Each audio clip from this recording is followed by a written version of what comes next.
In this video, we'll continue on the topic of exception handling and look at some practical ways to find the exception objects that apply to your application. So in the previous video, we talked about the what and the why in regards to structured exception handling. What is exception handling? Why do you need structured exception handling? What are the benefits and things of that nature? We also then demonstrated the use of the try, catch, and finally, and talked about how to use specific exception objects within your application. But then I'm sure in your minds the question came up, well, if it's true that there are dozens or even hundreds of exception objects, how do you find the exception objects that you need to use within your application? And so I guess there's a couple of ways you could go about this. You could, first of all, just go through the documentation and study and memorize all the exceptions that are even possible. And that's not really realistic. If there are dozens or hundreds, you're not going to be able to do this. However, there are probably a handful that you're going to need to remember, like the argument null exception or maybe the null reference exception. I mean, you're going to get those on a daily basis as you develop your applications, and maybe you forget to do this or that as you develop.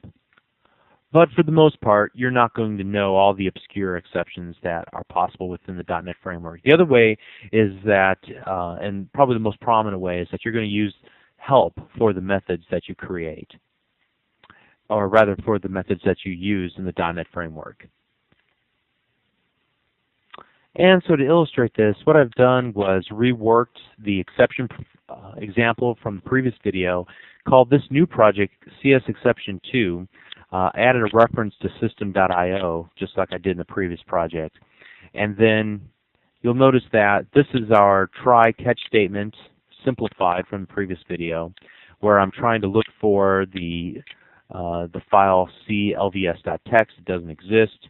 And so I want to know, how can I find all the possible exceptions that can happen when opening up this file stream? The file couldn't exist, maybe the directory doesn't exist, maybe there's another application using that file and has it locked, and so there's some type of a security problem with it.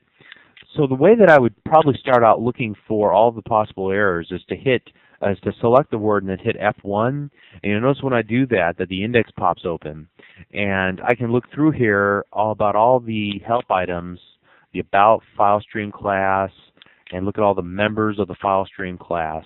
Now, since I'm calling the constructor of the file stream object, this would be a good place to look. Whenever you take a look at the details for a given method, you're more likely to find the exception parts. Now, we'll have to find, in this case, the specific overloaded method that we use. In this case, I believe it's the string file mode one. So now we get to the actual details. There is a let me redo that. There is a list here of all the input parameters for this constructor, and then there's an explanation of the parameters here. And then below that, you'll always have an exception section that will detail all the exceptions that you should expect. There's the obvious ones that will happen on every single method, such as the argument exception, argument null exception. But the ones that are specific to the file stream object are the ones that we're most interested in. And that would include security exception. In this case, it says the caller doesn't have the required permission to open it. File not found exception, IO exception, like the one we experienced in the previous video. The directory not found exception, path too long exception. And so ideally what we would want to do is check for all of these, because when we deploy this application to a client's desktop, there's no telling what their setup is, or what folders they do have, or what do they copy and move around. And so you always want to be as safe as possible. And so we would probably want to catch all these exceptions and then give the user some instruction on what to do based on the problem that we encounter.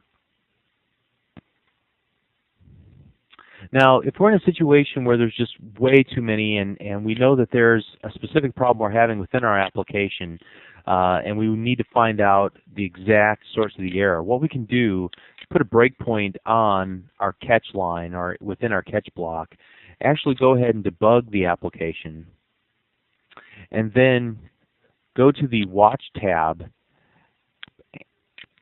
and then drag and drop the E object down to the name, and then expand it open. And we can see here on this line, system.object file.io file not found exception. So that would be the exception that would occur whenever a file cannot be found, and therefore we can include that in a catch statement above this more general exception statement here.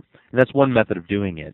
Now there's another method you could use, and it's not quite as cool, but we'll go string s equal to e dot message dot toString.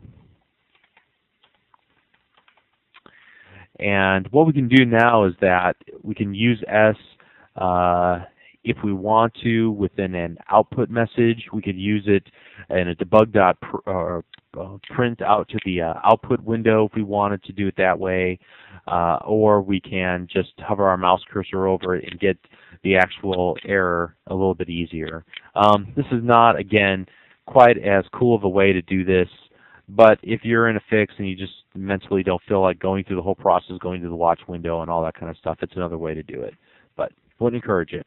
So those are the ways that I would recommend that you find all the exception objects that apply to your specific situation as you're developing your applications. I hope this helps as a very practical guide to how to include exception handling within your application. Thank you.